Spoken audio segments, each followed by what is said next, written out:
राम जी ने विश्वामित्र की यज्ञ को सफल करा दिया। सुबह हुई, राम जी मुस्कुराते हुए बोले, गुरुदेव आपकी यज्ञ सफल है। विश्वामित्र जी मुस्कुराते हुए बोले, राम ये तो पहली यज्ञ है, अब दूसरी यज्ञ जनकपुर में पूर्ण करो। और राम जी समझ गए, गुरुदेव की आज्ञा समझ गए। उसी समय धनुष यज्ञ की पत्रिका जनकपुर से विश्वामित्र जी के पास आई।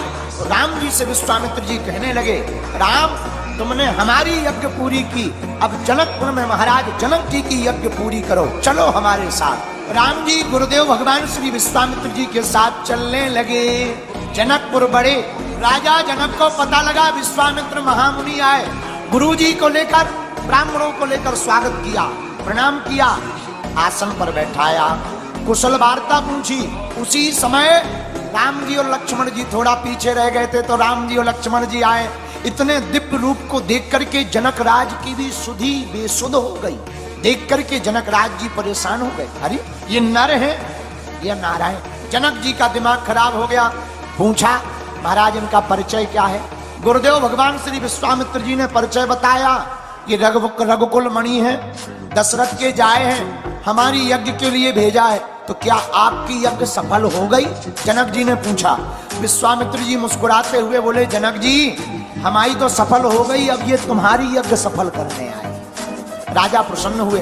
अब मन में विचार करते हैं, इन्हें रुकाया कहाँ जाए। जनक जी कहते, महाराज आप होते तो आप तो कहीं भी रुक जाते, पर ये दोनों राजकुमार आए हैं, इन्हें तो भवन चाहिए। तो सीता माता के भवन में ठहराने की जिम्मेदारी दी गई। तो जानकी जी से कहा, जनक जी ने, एक काम करो बिटिया, अब ये भवन खाली कर दो, तुम हमारे भवन में आ जाओ। यहाँ दशरथ जी के दोनों राजकुमार राम और लक्ष्मण विश्वामित्र मुनि रहेंगे, पर हम कहाँ रहेंगे? श्री जानकी जी से जनक जी कहते, तुम हमारे भवन में रहो। श्री जानकी जी पिता के भवन में चली गई। राम जी रुक गए। लक्ष्मण जी राम जी से बोले, भैया हमारा मन है जनकपुर देख ले। राम जी गुरु जी से बोले, गुरु जी लक्ष्मण जी की इच्छा है कि हम नगर देख लें, तो एक आज्ञा दो, हम लक्ष्मण जी को नगर दिखाया है। तो मुस्कुराते हुए गुरु जी बोले, एक बात बताओ, नगर लक्ष्मण जी को देखना है तो तुम्हें जाने की क्या जरूरत है? राम जी बोले, हम इन्हें जल्दी ले आएंगे, बाल बच्चे हैं, कहीं गुम जाए, देर लग जाए। तो गुरु जी बोले, क्या तुम पहले आ चुके? राम जी बोले, नहीं हम तो पहली बार आए। तो गुरु जी बोले, तुम दिखाओगे कि यहाँ के पहरेदार? नहीं पहरेदार दिखाएंगे। हाँ तो पर तुम्हारी क्या जरूरत है? गुरु जी हम लक्ष्मण जी को दिखा लाएंगे, आप हमें आज्ञा दे दो। गुरु जी मुस्कुराते हुए बोले, आप अपने रूप का दर्शन जनकपुर वासियों को देना चाहते हो, हम समझ गए, राम जाओ। राम जी महाराज गुरुदेव भगवान की आज्ञा मान करके चले। राम जी जनकपुर की गलियों में घूमे लक्ष्मण जी के साथ। जिनको भी पता लगा सब दर्शन करने के लिए दौड़ पड़े। सखियां ऊपर से देखने लगी, लेकिन राम जी सीधे।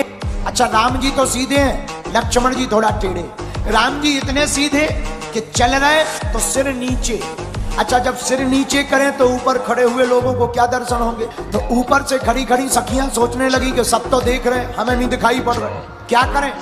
एक सखी बोली, तुम इनका परिचय जानती हो? हाँ हम जानते। एक काम करो, इनका नाम लो, ये अपने आप देखें। एक सखी बोली, अरे सखियो, ये जो आगे आगे चले जा रहे इनका नाम है राम, दूसरे वाले का नाम है लक्ष्मण। राम जी ने नहीं देखा। लक्ष्मण जी धीरे से बोले, महाराज कुछ दर्शन वाले ऊपर खड़े हैं। राम जी बोले, नीचे देखो। सखियां बोली, नहीं देख रहे। तब तक दूसरी सखी बोली, एक काम करो, इनके बाप का नाम। अरे सखियो, ये जो दोनों जा रहे ना, पता है इनके पिताजी कौन है? कौन है? चक्रवर्ती सम्राट दशरथ जी, उनके बेटा है। लक्ष्मण जी बोले, भैया बाप तक पहुंच गई, अब तो देखो। राम जी बोले, हम नहीं देखेंगे, चुप सीधे चल। एक सखी बोली, इनके गुरुजी का नाम लो, ये गुरुजी को बहुत डरते। अच्छा तो क्या तुम्हें गुरुजी का नाम आता? हाँ, इनके गुरुजी का नाम है विश्वामित्र, उनकी यज्ञ की रक्षा के लिए आए हैं। लक्ष्मण जी बोले, भैया ऊपर देखो, लगता है ये अपनी पूरी कुंडली जानती हैं। राम जी बोले, चाहे जो हो जाए हम नहीं देखेंगे। अब सखियां बड़ी टेंशन में। एक सखी बोली, एक काम करो, इनकी माता जी का नाम। अब सखियां विनोद करती हुई कहती, दोनों हाथ से ताली बजाकर, जो आगे जा रहे ना, इनकी माँ का नाम कौशल्या है, राम नाम है। लक्ष्मण जी बोले, ले अब तो पूरी कुंडली खुल गई, अब तो देखो। राम जी बोले चुप, हम नहीं देखेंगे। तब तक सखियों ने लक्ष्मण जी का नाम लिया। ये जो पीछे जा रहे गोरे गोरे, इनका नाम लक्ष्मण है, इनकी माँ का नाम सुमित्रा है। सोई लक्ष्मण जी ने टेढ़ा मुंह करके कहा हम तो देख रहे हैं, हमारी कुंडली खोलने की क्या जरूरत है, हम तो देख रहे। लेकिन राम जी ने नहीं देखा। सखियां निराश हो गई। उनमें एक सखी भगवान शंकर ही बने हुए हैं। तब तक एक उपाय किया। एक सखी ने बोले ये ऐसे नहीं देखेंगे, एक काम करो, पुष्प लाओ। फूलों की टोकरी लेकर आई। सब सखियों ने अपने अपने हाथों में फूल ले लिए और फूल लेकर के और जैसे ही पुष्प बरसाए, राम जी ने ऊपर की तरफ तुरंत देख लिया। फूल को बरसता हुआ देखकर क्यों देखा, इतना नाम लिया क्यों नहीं देखा? फूल का एक पर्यायवाची नाम है सुमन। सुंदर मन को ही जब राम जी पर कोई बरसा देता है तब भगवान की दृष्टि उस जीव पर पड़ जाती है। समय धीरे धीरे नित्य नियम हुआ।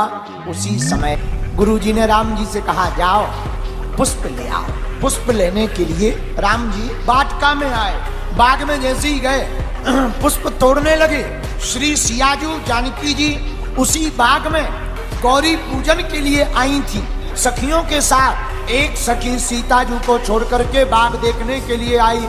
उसने दोनों भाइयों को देखा तो सुध-बुध खो बैठी। दौड़ी दौड़ी सियाजू के पास आई। क्या हुआ, इतनी हाँफ क्यों रही हो?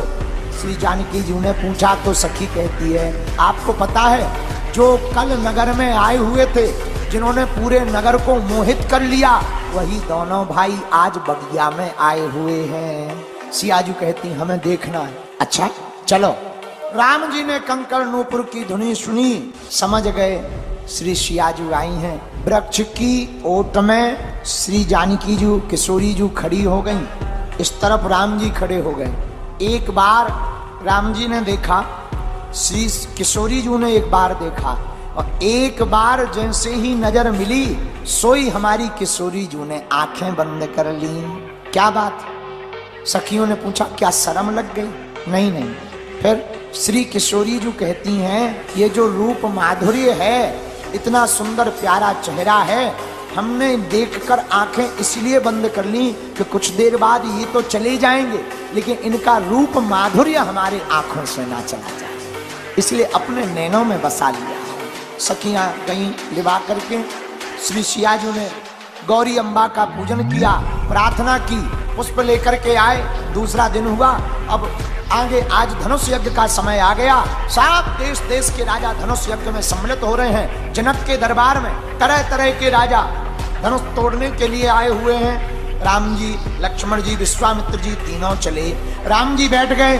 अब बंदी जनों ने घोषणा की सुनो सुनो सुनो सुनो सुनो, महाराज जनक के दरबार में आए हुए सभी राजाओं, यह जो यज्ञशाला के मध्य में बीच में धनुष रखा हुआ, ये कोई साधारण धनुष नहीं है, ये भगवान शंकर का दिया हुआ पिनाक नामक धनुष है। और जो भी वीर, जो भी राजा इस धनुष को तोड़ेगा, आज टूटते ही उसका विवाह महाराज जनक की सुंदर सुकुमारी कन्या जानकी जी के साथ होगा। जैसे ही राजाओं ने प्रण सुना, सब राजा तिलमिला गए।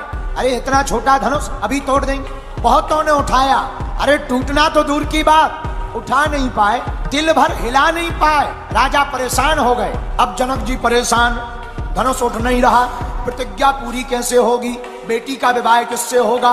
अब जनक जी की नजर बार बार राम जी पर जावे, पर राम जी खड़े ही नहीं हो रहे। अब राम जी खड़े कैसे होंगे? तो जनक जी हैं ज्ञानी, उन्होंने सोचा राम जी तो हैं पताका, पताका मतलब झंडा, लेकिन झंडा कब फहराता है? जब डंडा हो। जब तक डंडा खड़ा नहीं होता झंडा फहराता नहीं है। तो अगर राम जी झंडा है तो लक्ष्मण जी डंडा है। जनक जी ने विचार किया झंडा तभी उठेगा जब डंडा उठेगा, पर डंडा कैसे उठे? तो अब जनक जी ने थोड़ी उल्टी बातें शुरू की।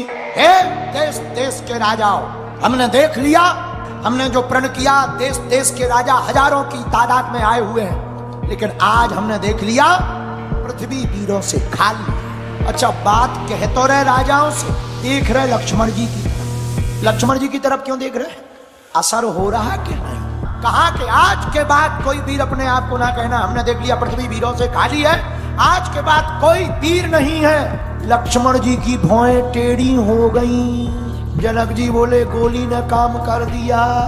धीरे से लक्ष्मण जी राम जी से बोले, आपकी आज्ञा हो तो हम 2-4 प्रवचन दे ले। राम जी बोले, नहीं नहीं नहीं, चुप बैठो, अपन को क्या लेना देना। लक्ष्मण जी बोले, दरअसल ये तुम्हारी पढ़ाई के आदमी नहीं है, हमारी स्टोरी के आदमी है। और लक्ष्मण जी खड़े भय तो आदरणीय नहीं कहा, और जैसे ही खड़े भय और जनक जी की तरफ देखकर बोले, हे राजा जनक, जब से हम आए हैं तरह तरह की बातें कर रहे कि कोई वीर नहीं है, कोई वीर नहीं है, वीर नहीं है। सुनो, किसी भी सभा में रघुवंशियों का एक छोटा सा बालक भी बैठा हो तब ये बात शोभा नहीं देती, और तुम्हारे सामने रघुवंशियों के कुल श्रोमणी सूर्य की तरह चमकने वाले प्रभु श्री राम रघुवीर विराजमान है। कौन कहता है वीर नहीं है? अरे रघुवीर है, तुम कहते वीर नहीं है। जहां लक्ष्मण जी बोले सोई जनक जी डरा गए। लक्ष्मण जी महाराज भौं टेढ़ी करके कहते, जनक जी आप उस धनुष की बात करते हो? अरे हमारे राम जी का अनुशासन मिल जाए, धनुष तो ठीक है, हम अभिमान में नहीं प्रभु के स्वभाव में कहते हैं, धनुष तो छोड़ो, पूरे ब्रह्मांड को उठा करके ले जाए।